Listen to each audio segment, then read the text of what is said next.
Meanwhile, current and former U.S. officials are raising red flags about what is going on with Iran, prompting this all could prompt cyber attacks against our country.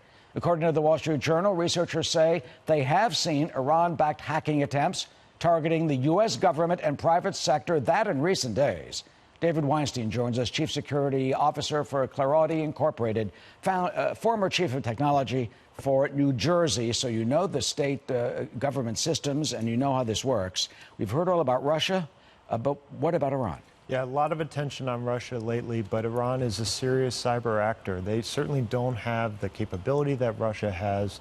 But you have to remember, for Iran, particularly given the region they're in and the competitiveness they have with other Gulf states as well as the U.S., this is an existential battle for them, right? And cyber space, cyber warfare capabilities provides for them an asymmetric warfare capability that they can use against threats in the region as well as the U.S. What type of attacks do you think we've seen? So we've seen kind of two types of attacks. The first, and probably the most prominent as it's been directed to the U.S. and what the recent reporting has been about, is focused on gathering intelligence, right? So Iran is targeting military personnel through somewhat sophisticated techniques to try to gain access to their accounts, and learn about the U.S. activities, particularly in the region. So we've seen a lot of targeted attacks against Navy personnel because obviously we have a huge naval presence in the Gulf. The other side of the coin, and these tactics have been more targeted towards countries in the region, Gulf states, namely Saudi Arabia and Israel, are more destructive attacks, right? So they move from just gathering target information about networks and people and actually manipulating or destroying data. So they have demonstrated the capability.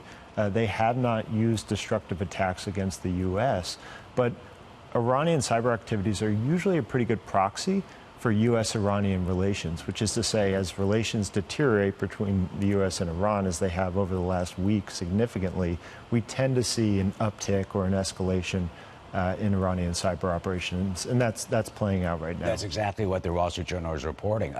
Quickly, do Navy personnel have anything to worry about personally if they're trying to target or find information about our men in service? Not so much on a personal level, but they are exploiting Navy personnel so that the Iranians can understand more about what the military is doing in the region and potentially gain access to their accounts as a means of furthering access into military networks. And this comes as this troubling a situation of ransomware. Have you heard about this? These are someone getting into systems of your local town and city government and holding it basically for ransom. And Riviera Beach, Florida is the latest town council. They voted to pay $600,000 to whoever this is, however they get it. How does this work?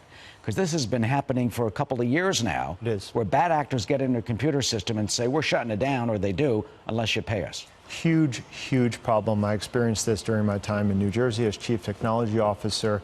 What you have is a clear business case for these criminal hacker syndicates who ultimately lock up your data and extort the victims of this ransomware for payment, which is usually tendered in Bitcoin or some other crypto payment. And that's why they can't find out who they are? Yeah, that makes tracing it back really hard. Not to mention the fact that most of these folks, almost all of them, are operating from overseas in jurisdictions that the U.S. does not have extradition treaties with. So even if we do track them down, it's hard to bring them to justice. Who do you think it is?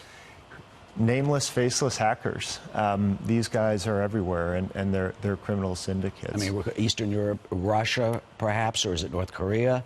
Or are they just non-political but criminal syndicates? Yeah, these are non-state actors, okay. Right? So there is a large concentration of hackers coming from Eastern Europe and that part of the world, but these are non-state actors. They have one motivation and one motivation only, which is profit. And when towns like Riviera Beach, and this is not an indictment of Riviera Beach, when they pay out, that validates the business model. It encourages them. Look, Baltimore paid $18 million. Atlanta paid $17 million. So how can this be stopped? Can it be stopped by the federal government? It's not so much a problem that the government can solve. Of course, the government can help with investigating these and ultimately deterring future attacks by bringing these people to justice. But the end users, the organizations themselves, have a responsibility to make sure that their systems are up to date, so that they're not being exploited by this malware that ultimately locks it up. The other piece is, and it's not a trivial matter, particularly for municipal governments, even state governments in some cases, to make sure that all of their systems are running the latest version of every software.